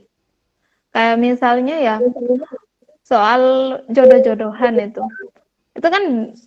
kan di mata laki itu kan laki-laki banget gitu loh. Kalau kamu sudah waktunya menikah ya menikah, biar laki-laki ini bisa menikmati perempuan yang dia masih secara usia tuh muda gitu. Padahal buat perempuan, sebagai perempuan nih, ya kalau aku masih muda, aku pengennya masih sekolah dulu, aku pengennya kerja dulu, ngejar cita-cita dulu, atau mungkin mewujudkan mimpi-mimpi yang lain dulu gitu. Tapi di Kang Abi itu kan semuanya mentokkan ke pernikahan atau urusan rumah tangga semacam poligami, nggak punya keturunan atau lain gitu. Jadi ada dan ini lagi ya fokusnya itu dia sering soal tubuh, soal kecantikan misalnya ya, soal keperawanan, soal di usia yang udah lewat untuk menikah, dan itu pasti berkaitan juga dengan fisik, misalnya nggak punya keturunan itu mandul misalnya begitu. Itu ada banyak fokus tentang tubuh, melihat perempuan itu sebagai makhluk fisik gitu. Kalau di KGI itu kedirian perempuan itu kan dia tidak hanya fisik, tapi juga ada intelektual dan spiritual. Nah, intelektual dan spiritual ini hampir nggak muncul di Kang Abi. Bahwa dia pintar itu ada di depan, tapi ke tengah ke belakang ini jadi hilang. Spiritualnya juga begitu, nggak dihadirkan. Diri manusia itu tidak hanya perempuan ya, diri manusia itu dia ada 3 itu, fisik, lalu intelektual dan spiritual. Nah, ketika hanya fisik saja, maka di situ kecenderungan melihatnya adalah kecenderungan yang objektifikasi gitu. Aku pikir itu. Oke, baik, terima kasih Mbak Iva. Sama-sama. Dan Mbak Tisa sama Mbak Hana, terima kasih. Sama-sama Paula. Nah ini nih mungkin aku gantian tanya juga nih kalau Aula mau mau berpendapat nih lah. Menurutmu ini kalau lepas dari feminis Islamnya gitu ya. Menurutmu kenapa novel Kang Abik itu bisa menjadi salah satu momentum gebiarnya sastra Islami ya? AAC itu kan digadang-gadang kan menjadi titik awal ya, walaupun sebelumnya udah banyak gitu. Tapi maksudku menurutmu tuh kondisi apa yang ada pada pembaca sehingga bacaan-bacaan itu menjadi sangat diminati lah. Nanya lu angel Mbak. Ya kalau pembaca ya apa ya Mbak ya? Kira nih lah. Nggak ngerti aku Mbak kalau pembaca. Penelitian ya. Izin sharing lagi. Oh, gimana Mbak Endang? Nggak ada yang membahas ini ya, cerpen-cerpennya Maimun Herawati ya? Maimun siapa ya namanya? Kalau nggak salah nama penanya Mutmainah. Kayaknya juga FLP juga. FLP juga itu. FLP juga. Itu kan dia pernah ngomong, aku lupa ya dia di wawancara apa itu, dia bilang gini, apalah ya, cerita-cerita keislaman di awal-awal tahun itu, di tahun-tahun itu maksudnya, juga sedang ini terpesona pada penokohan yang apa ya, luar biasa karena ada gambaran yang sangat buruk pada pencitraan muslim sehingga mereka butuh melakukan counter opinion dengan menampilkan tokoh-tokoh yang wow begitu. Itu makanya kan mesti kan di kisah-kisah mereka selalu ada pelebihan pada penokohannya. Misalnya kalau tokoh-tokoh kalau Bu Maimun kan memang sedang studi di Australia atau Inggris ya atau di keduanya karena dia memang studi S2 S3-nya kan di Australia dan Inggris. Sehingga dia juga menceritakan tokohnya siapa itu namanya ya, Pipit atau siapa itu kan juga ini ya sangat dominan di dunia western begitulah. Dia pinter yang selalu bisa menjawab perdebatan-perdebatan dengan orang-orang yang membenci Islam itu dengan sangat cerdas begitulah. Dan itu kan masih dilanjutkan di tokoh-tokoh macam AAC sampai Cinta Suci Zahrana. Ya tadi aku ingat Iva tadi ngomong itu sebenarnya aku sudah membatin. Iya akhirnya beneran keluar. Itu aku pas nonton filmnya langsung patah hati banget itu. itu kan gambaran yang sangat ya apa ya maksudku cek ribete ngono lho golek jodoh iki nek kok ora wis ngono lho sampai kayak kasihan loh aku sampean jodoh iki gek mati apa loro apa piye gitu loh maksudku tuh saking kasihannya ya aku dengan penyiksaan si Kang Abi pada tokoh Zahrana ini gitu loh. Bahkan DE iki iso berbuat banyak hal ya tapi sudahlah. Cuman memang akhirnya aku tangkap tadi pembicaraan kalian soal kenapa hilang 20 halaman terus hilang ya karena sebenarnya ya mohon maaf ya aku pikir mereka nggak paham menjadi tokoh yang wow itu gitu.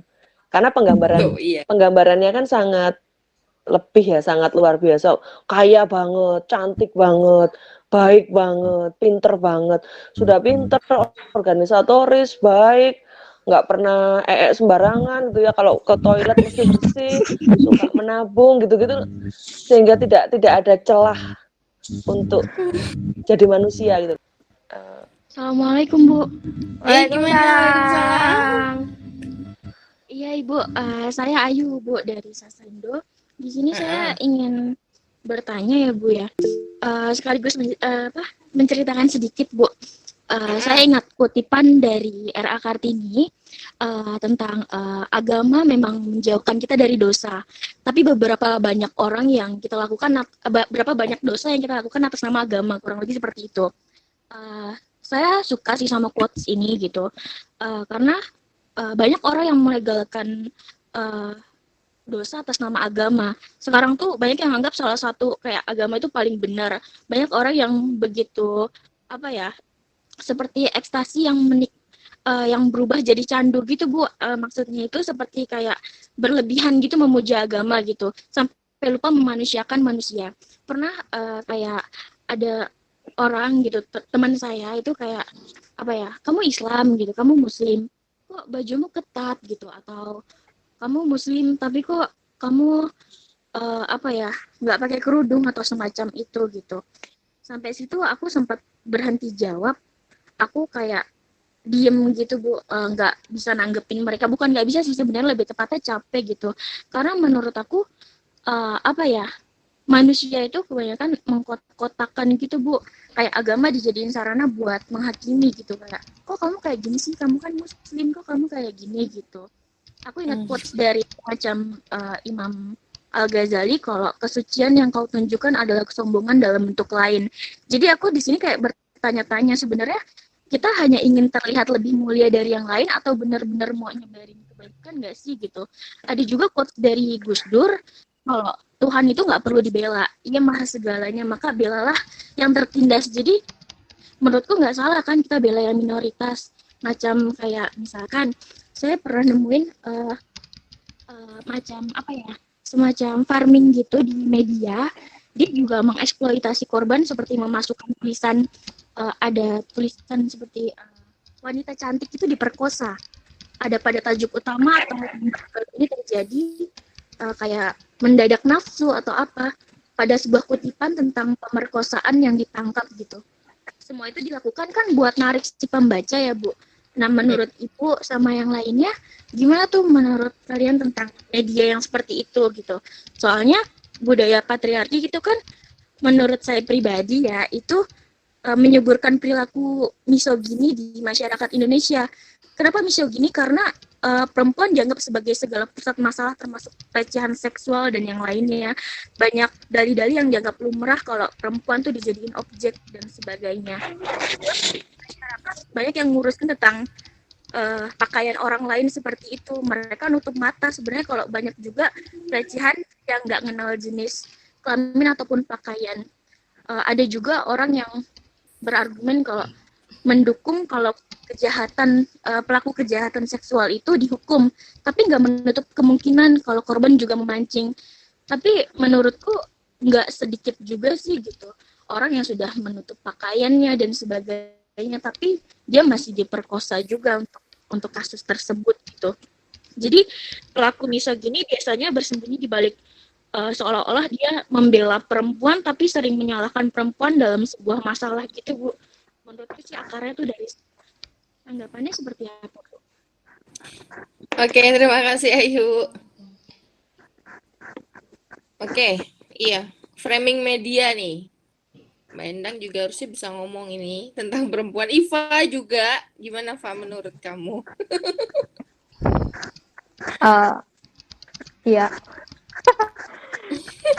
Sebenarnya agak canggung dijadikan apa, maksudnya memang enaknya tuh yang jawab banyak gitu. Iya, iya. Ada buku dari siapa aku lupa, Ali bin Jufri kalau tidak salah.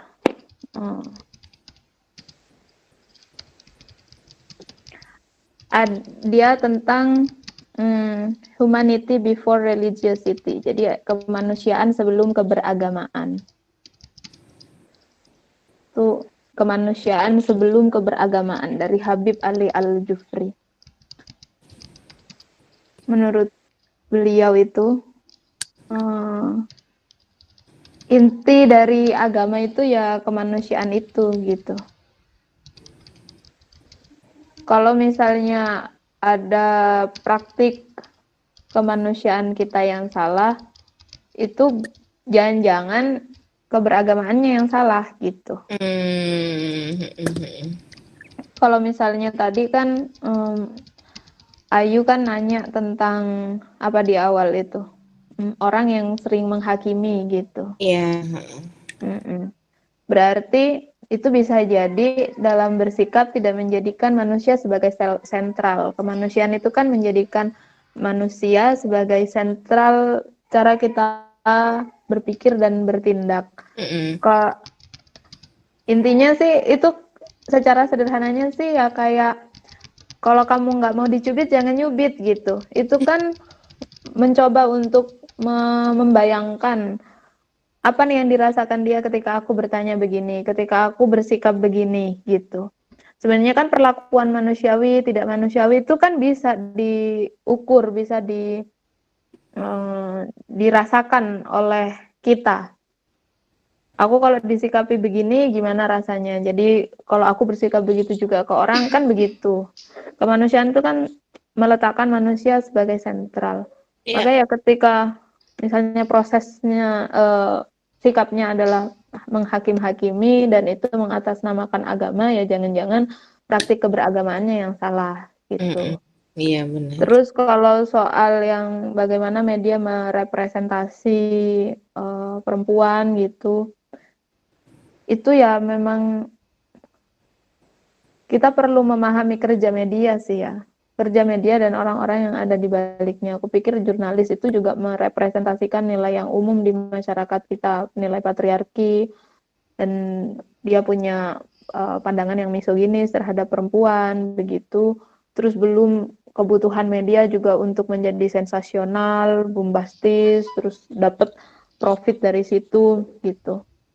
Emang penting sih itu kayaknya semacam training gender untuk para jurnalis gitu. Iya benar. Biar ya mereka punya kepekaan semacam itu. Nah ya memang request sih ketika kita masuk ke media sosial terus atau nggak media sosial gitu. Kadang notif-notif di HP dari browser tertentu gitu. Itu kan bombastis sekali dan banyak tentang perempuan. Ya aku pikir itu. Oke. Sari, lain mic ini. Gimana, Sar? Aku mau bertanya juga nih kepada Mbak Iva. Sayang banget aku nggak nyuri ilmu yang sayang banget. Kirain mau ikut tanggepin gimana sih, Iya. Kok kamu jadi dong? Kirain mau bantuin Mbak Sari. Katanya malah mau menambah persoalan. Persoalan untuk kemaslahatan orang banyak. Gini Mbak Iva, aku sangat mendengar tadi bagaimana definisi perempuan dalam konsep Islam ya yang digambarkan dalam beberapa karya sastra. Aku nih pernah membaca sebuah buku dari Welter judulnya The Cult of True Womanhood. True womanhood ataupun yang sebenarnya di sini dari si Welter ini menyebutnya konsep perempuan tradisional. Jadi dia ingin mematahkan konsep perempuan tradisional yang muncul di dunia patriarki. Nah, aku lihat tadi apakah kayaknya mirip ya konsep perempuan tradisional ini dengan tanda kutip perempuan Islam yang digambarkan dalam karya yang tadi dibahas. Beberapa konsep true womanhood atau traditional woman atau perempuan tradisional menurut si Welter ini di antaranya tuh ada 4. Yang pertama pity, terus purity, terus submissiveness, terus domesticity. Pity itu berkaitan bahwa perempuan itu menjadi lemah, menjadi inferior karena dalam konsep perempuan tradisional itu perempuan adalah makhluk yang harus patuh dengan Tuhan, yang harus mengikuti kata Tuhan dan ajaran-ajaran Tuhan itu lebih cenderung untuk mensuperiorkan laki-laki daripada perempuan. Lalu untuk konsep purity sendiri, itu konsep yang lebih mengarah bahwa perempuan itu harus punya manner yang elegan, yang baik, yang mana mannernya ini adalah manner-manner yang membuat mereka itu menjadi gerakannya terbatas karena perempuan yang punya manner itu lebih sering di rumah gitu. Perempuan yang punya manner itu tidak bergaul malam-malam atau keluar malam dan sebagainya. Nah, lalu yang ketiga itu ada konsep submissiveness ya. Submissive itu perempuan tuh ya kalem, ya legowo, ya tidak pecicilan gitu. Lalu yang terakhir adalah konsep domesticity. Domestic berarti kan konsep rumahan ya, di mana perempuan yang true womanhood, perempuan tradisional yang dianggap perempuan yang true yang sebenarnya ini adalah perempuan rumahan yang bekerja di area domestik saja. Nah, menurut pandangan Mbak Iva sendiri dalam teori feminis Barat dari Barbara Welter ini dengan konsep true womanhood yang membuat perempuan menjadi rendah, apakah sesuai atau misalnya sejalan dengan konsep perempuan yang digambarkan dalam novel-novel Islam gitu. Apakah dalam tanda kutip dalam novel-novel Islam perempuan itu juga ditempatkan sebagai traditional woman yang dalam pandangan society itulah yang disebut sebagai true woman gitu Mbak Iva. Thank you.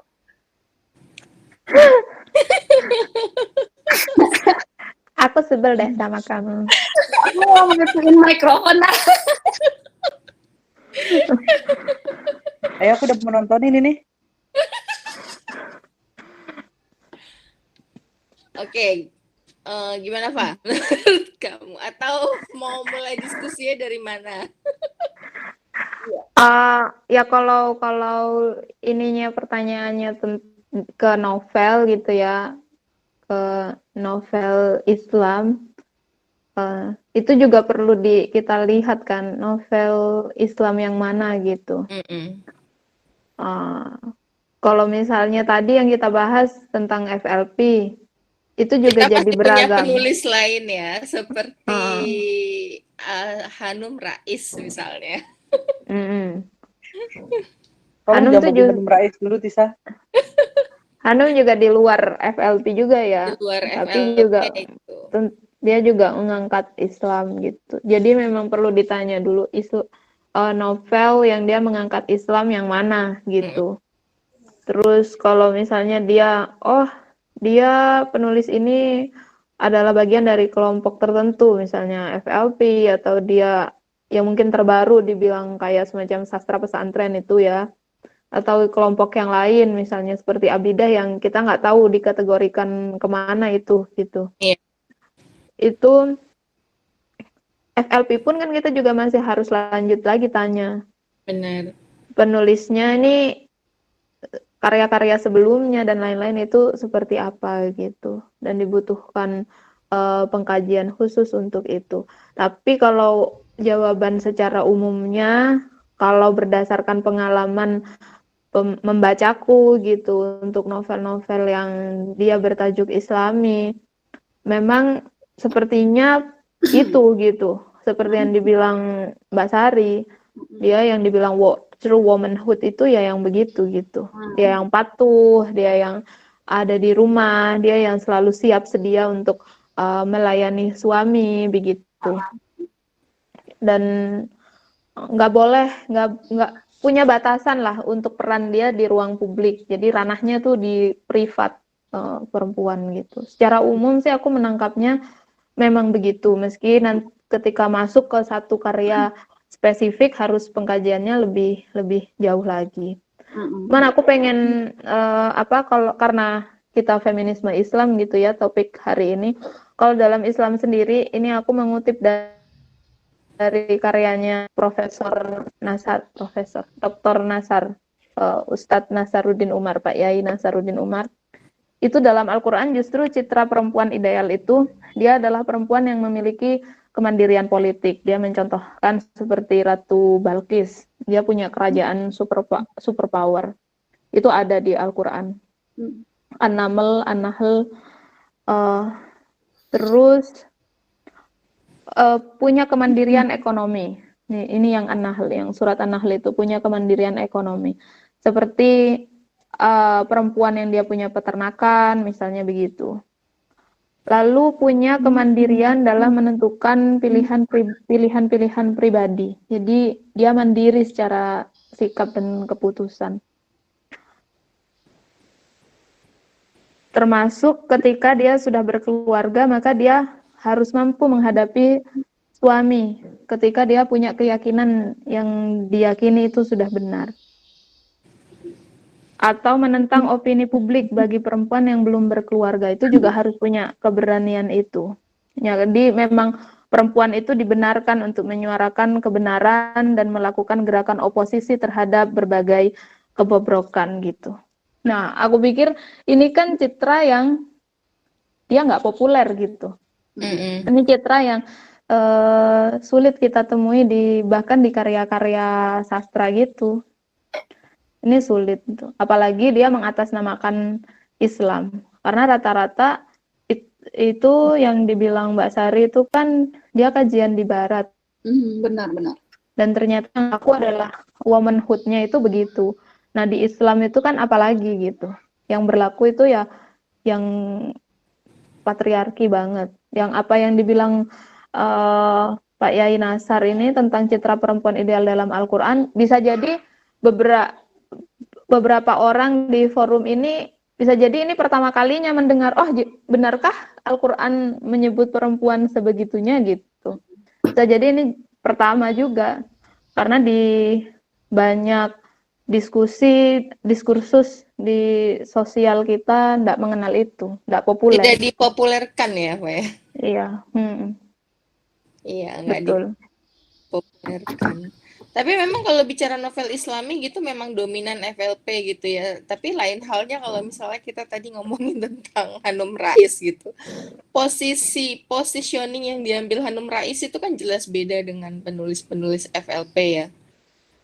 Agak unik juga ini penggambaran tokoh si Hanum ini kan terhadap tokoh-tokoh yang diciptakannya. Sari kali mau ini Mbak Sari mau berpendapat. Ibu mau tanya. Ya, siapa yang oke, gimana? Saya kan pernah baca karyanya Habibur Rahman juga yang kalau nggak salah Pudarnya Kecantikan Cleopatra ya Bu. Apa Pudarnya Kecantikan Cleopatra? Oke. Iya benar ada. Iya. Siapa apa gitulah itu. Itu kan tokoh perempuan Indonesia yang menikah sama laki-laki yang sekolah, yang pernah kuliah di Al-Azhar gitu. Terus dia dijodohkan di orang Indonesia. Terus dia itu si laki-laki ini tuh tidak mencintai si istrinya yang orang Indonesia ini. Nah, dia itu sangat mendambakan istri dari Mesir yang cantiknya kayak Cleopatra gitu. Nah, di sini kok saya Habibur Rahman ini apakah ingin membandingkan bahwa perempuan, kan di sini diceritakan perempuan Indonesia tuh yang istrinya tuh sangat sabar, terus menerima suaminya tahu kalau dia nggak cinta sampai meninggal, dia lagi hamil terus meninggal gitu. Terus apakah terus ada temannya yang Mesir bilang kalau orang Mesir tuh nggak baik gitu, matre lah segala gitu kan. Hanya itu, apakah akan hanya membandingkan bahwa wah citra seorang perempuan Indonesia itu yang legowo, yang nerimo, yang sabar, yang diapa-apain mau gitu. Oke. Terima kasih Bu. Iya. Jadi judulnya aja sebenarnya itu udah sangat seksis banget ya. Runtuhnya Kecantikan Cleopatra. Cantik yang runtuh itu yang kayak apa sih sebenarnya? Ya itu hanya ini sih aku menguatkan asumsiku tentang fokus Kang Abi pada tubuh perempuan gitu. Kan kerap itu yang dibahas soal cantik gitu. Misal kayak Bidadari Bermata Bening itu juga kan dia matanya bening. Perempuan yang cantik adalah matanya bening gitu. Iya begitu. Iya. Yang itu pasti bak Mata bidadari. bening tuh gimana sih sebenarnya? Apa? Mata bening tuh maksudnya gimana sebenarnya? Tanya aja sama Kang Abi. Dia rutin pakai Insto, Hana. atau enggak netesin daun sirian. Cuci wae deterjen. Aduh ya Allah, sorry Kang Abi. Ya aku pikir dia fokusnya ke situ gitu, ke tubuh perempuan dan ke apa ya, hasratnya tuh sangat laki-laki gitu kalau menurutku. Penghasratannya itu sangat laki-laki, kayak Bidadari Bermata Bening. Bidadari itu kalau dalam Islam itu kan konotasinya adalah bidadari surga ya. Iya. Bidadari surga itu kan juga adalah gambaran hasrat laki-laki gitu. Benar. Kalau dalam tafsir-tafsir yang atau dalam KGI gitu, itu hanya menggambarkan apa yang paling diingini sama laki-laki Arab jahiliyah dulu gitu. Perempuan banyak dilayani oleh perempuan gitu. Maka itu gambarannya. Kenapa ada ayat itu ya, dia hanya merefleksikan masyarakat jahiliyah waktu itu, tapi bukan bukan surga yang benar-benar surga itu terus begitu, karena itu kan ada pesan implisitnya perempuan akan terus-terusan jadi pelayan laki-laki gitu. Iya. Kalau bidadari surga itu. Nah, kupikir ya Kang Abi itu begitu, dia penghasratannya sangat laki-laki, soal kecantikan, soal keperawanan misalnya begitu. Iya. Iya, sepakat banget sih, itu kayak pola yang berulang begitu ya kayaknya hampir di semua novelnya. Oke, nih ada pertanyaan. Habibur Rahman menampilkan citra bahwa si wanita Indonesia itu nerimo, sabar banget, seakan meruntuhkan kecantikan Arab yang nggak bisa apa-apa, yang siap disakiti, dihianati. Ini Mbak Yonda yang nanya ini. Iya, begitulah ya kira-kira. Oke, guys, ini udah jam 10 lewat. Iya, nggak berasa Bu ya? Aula, ya Harun, udah nyaut Run? Iya Bu, ini lumayan udah reda hujannya. Saya nyimakin aja dari tadi, ternyata benar juga kata buku psikologis itu Bu.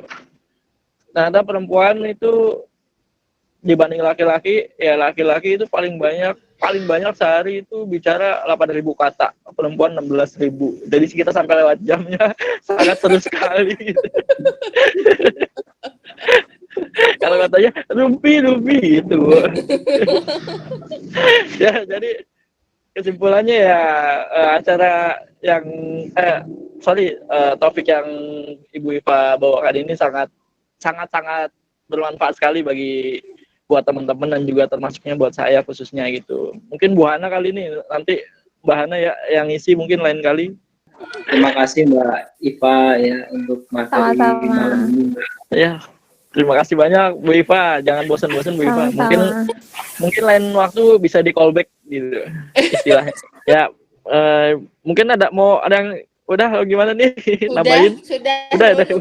Udah, makasih banyak. Makasih banyak teman-teman. Terima kasih semua ya. Hana, Mbak Spusari, Paula, salam kenal biasa. Salam kenal. Jangan lupa itu acara minggu depan kita perpanjang. Masih dalam tema feminis. Ya, terima kasih buat teman-teman ya yang lainnya, Bu Iva. Sama-sama. Terima kasih. Sehat-sehat selalu semua. Terima kasih, Bu.